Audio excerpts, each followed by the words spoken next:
Well, today's project is my double take mirrors. Double take adventure mirrors to put on the Himalayan. So, let's get at that project. Well, let's take the old mirrors off and see what direction they are. Are they right hand thread or left hand? Both of these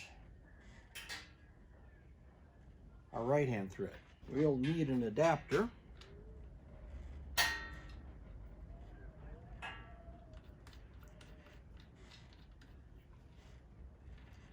That's right.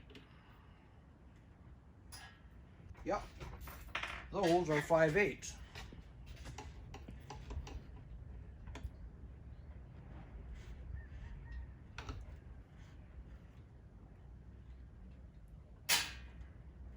Now the little ram mount balls don't have any flat spots on them so you can put a wrench on them, so I guess those will just be hand tight.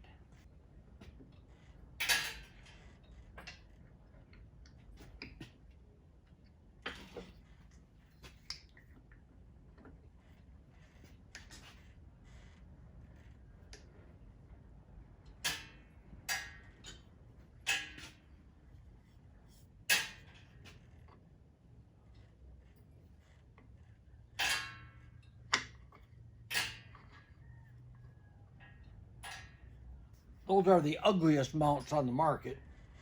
Everybody says they're fugly, but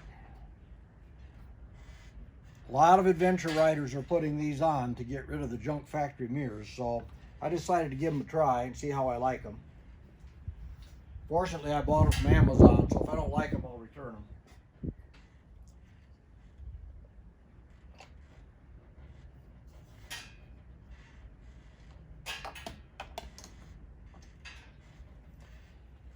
Well, at least they build the Royal Enfield smarter than our new Honda CT125 with a left-hand thread on this side.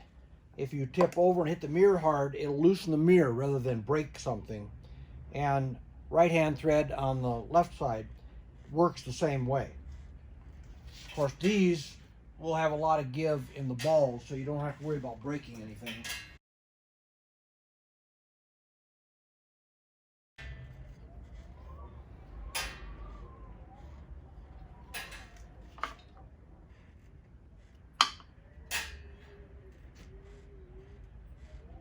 Well, there. Now it's just a matter of adjusting them, and they'll be all ready to go.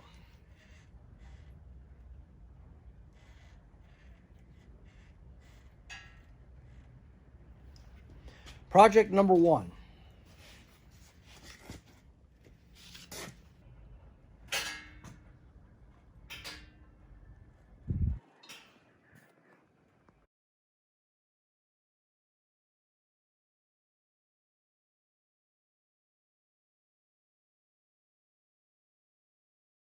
Project number 2 I'm working on today is putting a flashing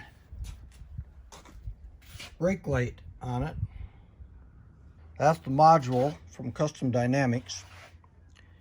And I gotta ground the wire, and then that project is done also. So I'll demo that as soon as I get that hooked up. It has a lot of different adjustments on it for the flash pattern that you want.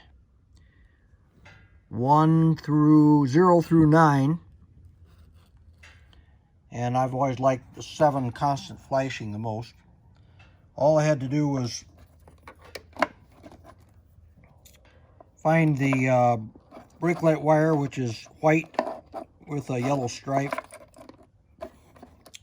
and cut it on the line, cut it going to the brake light, and then I put quick plugs on it so that I can unplug that and plug those together. if I ever want to uninstall this. No permanent damage. So I've got a male on this side, a female on this side, so I can just unplug those, plug those two together, and keep it for my next bike. Don't have to give it away or cut the wires and start over again. All I got to do now is find a ground point. I think I'm going to, rather than cut the black wire on here, I think I'm going to just put a spade lug underneath of a bolt with a quick disconnect. And that'll take care of that problem.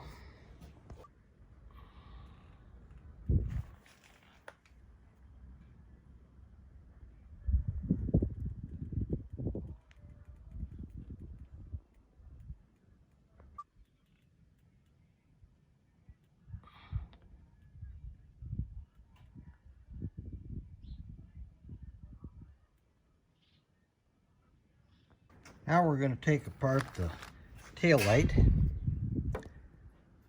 and see if I can put a LED bulb in that. Just two nuts on the back of this. Disconnect the plug, pull it out, work it up between the carry rack. Now I've got a screw on each side of this to take apart, and then we'll see what the bulb looks like. Okay, we got the LED in it. We got the rubber grommet put back on straight. That was never installed properly at the factory. Got the two screws put back in the back. And everything works. That's called the X Blaster flash.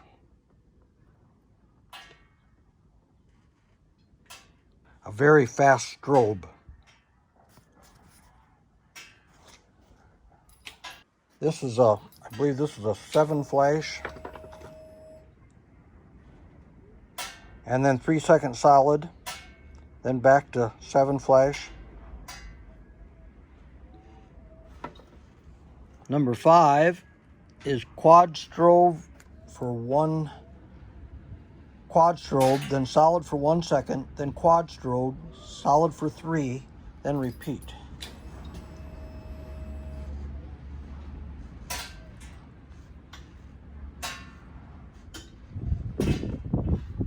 Let's see, we've got a number 9 is constant fast strobe. Let's see what that looks like.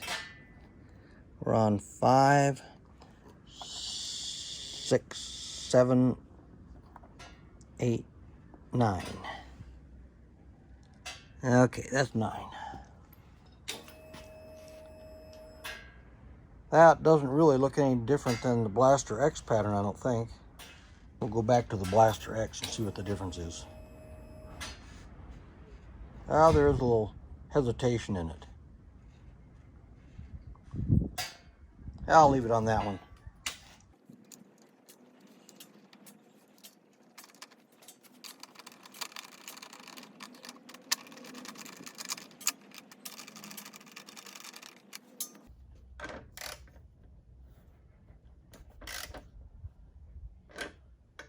Put a little tighten on them, not too much. Plug it back in. And we'll double check the working.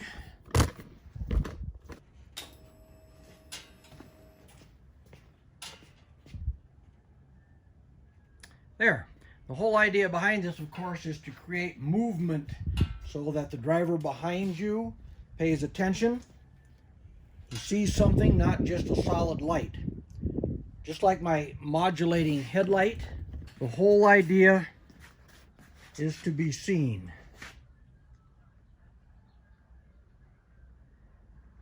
So the most accidents are getting T-boned at intersections because they didn't see you coming.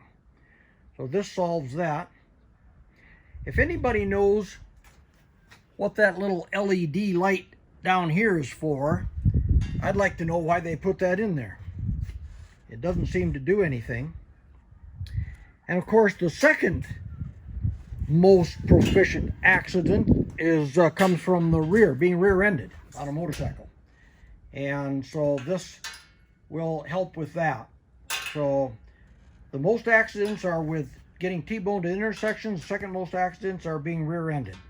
So the whole idea is to be seen. Some drivers will complain about that light flashing in their eyes because it has to be on high beam, and that's when the flashing is going on. But I always just say to them, oh, you saw me then. Well, then I know it's working. Don't let them discourage you just because they don't like the looks of it. Saves your life. Okay, now we're just gonna wrap up those wires and put some Velcro underneath the module.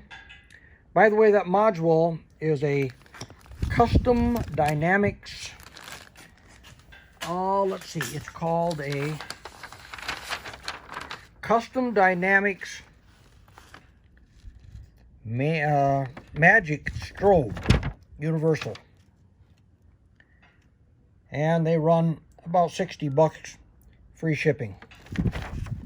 I bought it from Eastern Performance Cycles, but you can probably get them a lot of other places. I don't know if they're any cheaper anywhere else. I've had this for a long time. I got this back in 2017 when I bought my KLR 650. Okay, that's it for today. How to change the bulbs in your turn signals. There's a screw down under here. It takes a JIS. Okay, I found it. It does take a JIS number 1. A 2 will work, but the number 1 seems to be the perfect fit. Okay, screw is loose. Now just wiggle that front around just a little bit. And that pops out, and there's your bulb. I wonder if LED bulbs will work without changing the flasher.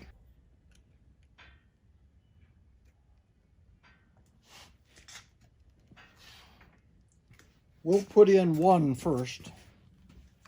It won't work. The incandescent works. LEDs will not work in this without changing the relay, the flasher relay. The brake light, tail light, of course, works because there's no load required like there is with turn signal relays. So I got an LED brake light tail light, but I'm not going to be able to go LED on this until I find a different flasher. So we'll put this back together. It's interesting to note that when they put these together, they broke off one of the 2 tabs over here. On both of my front ones, I haven't checked the back ones. Some more great Indian workmanship.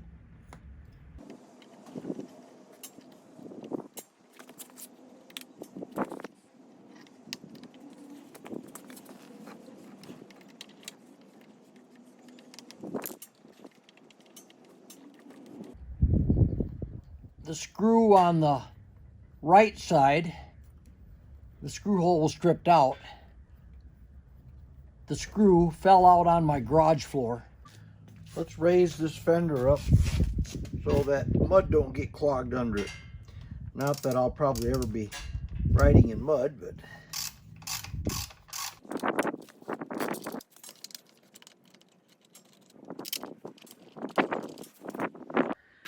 there, stainless steel bushings, stainless steel screws, and we've got the fender up